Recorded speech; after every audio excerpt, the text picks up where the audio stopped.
আসসালামু আলাইকুম রহমতুল্লাহ। আমি গতকালকে একটা ভিডিও পোস্ট করছিলাম। ওই ভিডিওতে আমি বলছিলাম যে গণভোটে সবাই না বলুন। তো আমাকে আমার ফ্রেন্ড সার্কেলের এবং অনেকেই আমাকে বলছে মেসেঞ্জারে, এটা বলতেছে যে ভাই তুই যে বলতেছিস এই রকম বলতেছিস গণভোটে না ভোট দিতে, তাহলে কি তুই নতুন বাংলাদেশ, ফেসিস্ট মুক্ত বাংলাদেশ কি চাস না? তুই কি ভারতের গোলামি হয়ে থাকতে চাস?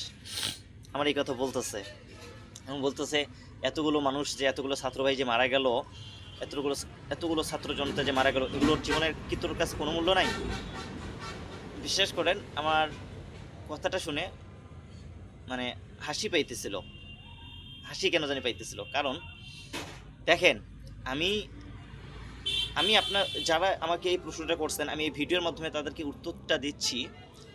সেটা হচ্ছে যে ভাই, তাহলে কি তোমার এই ছাত্র জনতার যে জীবন দিল, এতগুলো ছাত্র জনতা মারা গেল, এই ছাত্র জনতার কাছ থেকে বিসমিল্লাহির রহমানির রহিম এই লেখাটা কি কিছুই না?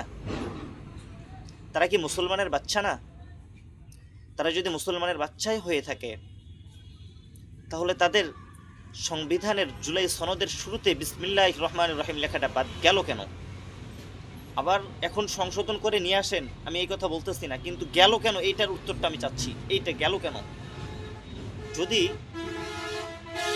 আমার কাছে ভাই আমার ধর্ম আগে, আমার আল্লাহ আগে, আমার ইসলাম আগে, এতে আমার নিজের ভাইয়ের জীবনও যদি চলে যায়, আমার নিজের জীবনও যদি চলে যায়, তাতে কোনো তাওয়াক্কা করব না, তাতে কোনো পরোয়া নেই।